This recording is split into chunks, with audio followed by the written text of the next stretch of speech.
Hello and thanks for joining us. We are here at Dodger Stadium to break down the entire playoff picture for you. I'm joined by Kai Noffsinger, who is our baseball pro. Kai, 160 games, can you believe this? Just yesterday we were playing in a spring training in Orlando, was hitting for the cycle. Yeah, an opening day, it's crazy. All right, and also on today's show, coming up a little bit later, we're going to talk about Tommy Lasorda. He has been with the Dodgers, Kai, for 60 years. Can you imagine being at one job for 60 years? I can't imagine anything for 60 years. Let alone one job. How lucky we all are to have, Vin Scully and Tommy Lasorda be here for 60 years. So great. That's right. Absolutely. And Vin too. That's true. That's true. We actually honored Vin at the beginning of the year. Now we're honoring Tommy at the end, so that makes sense. What a year. Absolutely. All right, and coming up a little bit later, you're going to meet two superstar athletes who give back to the community, and they're both going to the playoffs. That's coming up a little bit later. We know how important it is to give back. Very, very important. Very hugely important.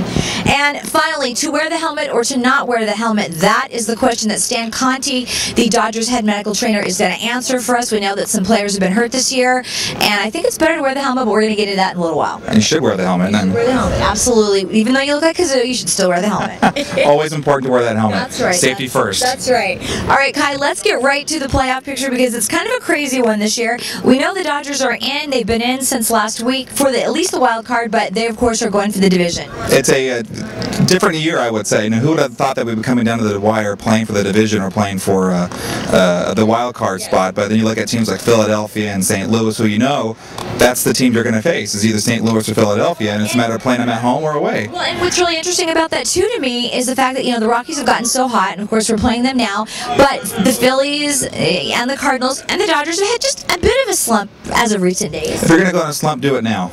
Don't do it next week when you're in the playoffs. I was just going to say, you've got 162 games to do it, so we've done ours, and now we're done. Exactly, and it's all about the momentum going into the playoffs. It's very important for either one of these teams, St. Louis, Philadelphia. They're playing tough teams of Florida. They're playing tough teams like Atlanta and Milwaukee, where they got to realize, are they going to win these games or are they going to lose these games? Or are they going to go into the playoffs, hot, or are they going to go into it cold? And for the Dodgers and Rockies, it's the same thing. So this is almost a playoff atmosphere for this game because who knows down the line, these two ball clubs could be playing each other later on. Absolutely, could be. And what's interesting to me as well is when you look at these teams down to the wire, we did have to play Pittsburgh and San Diego, but some of the teams that didn't do so well and they're not going to be in the playoffs, they really come on toward the end. I think if you look at the stats, I think from June 30th, you look over to now, like San Diego has one of the best records in Major League Baseball when you come down the line. The Rockies were also playing pretty well. Pittsburgh was also playing extremely well.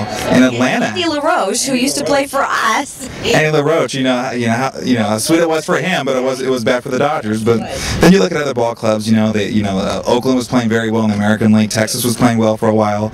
So this is a very exciting time for baseball. But I think the most important thing is that, again, the momentum going into next week. What happens next week is all determined on this weekend. And let's talk a little bit about the American League because we've, of course, got the Yankees and the Red Sox and our Angels who are right there. But the Angels they struggle a little bit with the Red Sox. Why is that? I think it's all psychological now. I think the Angels are a pretty good ball club, and when you look at that ball club and they're leading by Mike Scioscia, they have a team that can go all the way.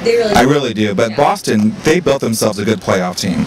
I think they can beat them. They've proven it during the regular season. I think for them right now, it's just getting out of their minds that they can go in there and win it.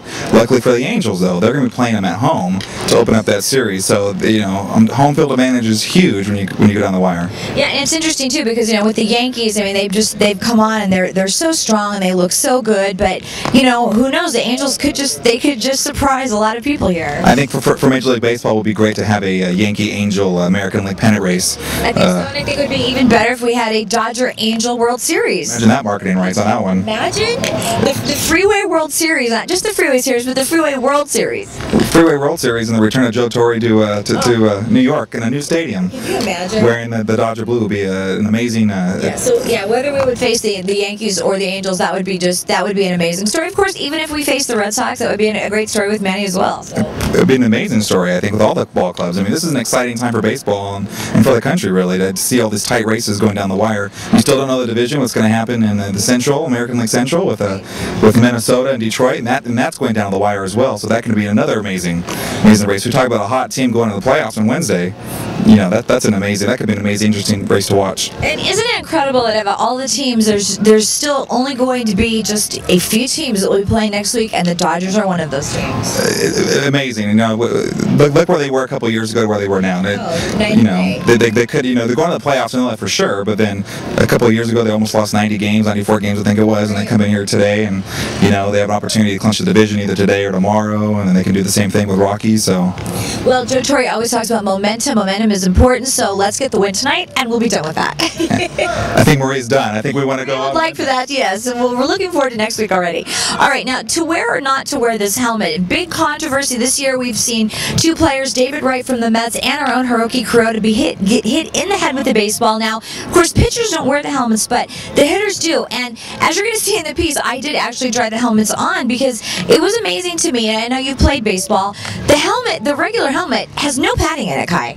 No padding at all, but back in the day, you didn't care if you got out of the way, but now pitchers are pitching 100, Broxton pitching 100 miles per hour coming at your head. And a lot of players for a while always did it for aesthetic reasons, the way the helmet looked. Right. But I think now we're getting a culture, as David Wright saw, that he'll be wearing the new helmet now, I think. David Wright did say that he didn't care what it looked like, because it kind of does give you that sort of Jetsons kazoo look, but he said, I don't care what it looks like, I want to be safe, and I want to be able to play baseball, which is the most important thing. We caught up with head trainer Stan Conti, who's going to explain everything about the helmets. Let's take a look. All right, we're here with Stan Conti. Now, Stan, we're having this conversation today because of the situation where players have been hit in the head recently. Hiroki Kuroda was hit and David Wright as well. I know there is a new helmet, so I kind of wanted to talk to you about the new ones versus the old ones. And I know a lot of players don't exactly like the new one because it's kind of big and awkward, but let's just talk about it from a safety perspective. Well, the key, obviously, in the helmet is to protect the brain, and the 94-mile-an-hour fastball can cause a severe amount of damage. With the injury to Kuroda, where he was hit unprotected, is really the amount of a very, very bad car accident and head injury, potentially very, very serious brain injury.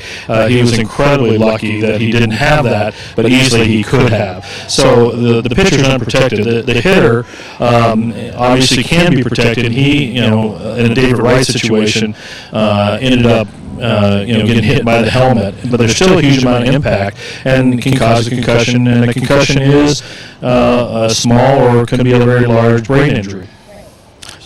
So the old helmet, is this the old helmet style right here? The old helmet. Okay, so how much protection does this allow? Well, one of the issues has to do with the safety standards that are used by helmets by federal law and et cetera, and that's by a company, an organization like Good Housekeeping called NOCSAE.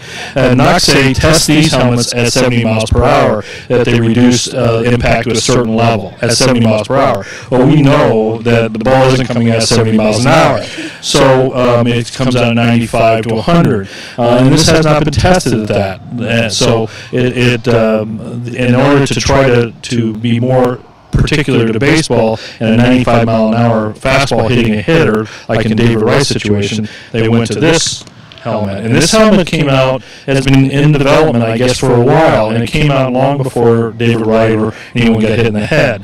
And the idea behind this is, you can see the lining here is much more extensive here.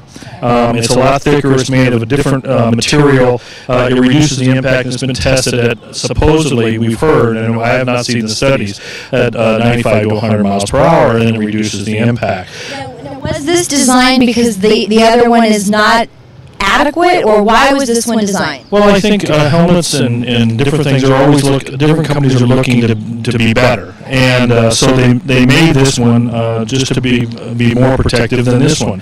If you look at the history of helmets in baseball, for years in the 40s and 50s, they didn't have helmets, and people got hurt, and some people, I think there was one person who got killed. Obviously, you have to protect your head, but when the helmets first came in, and they came in looking like this for the hitters, like no protection on. Yeah, and this is what they wore. They wore a liner on the inside for a while in the 50s and 60s, and then they came out with this.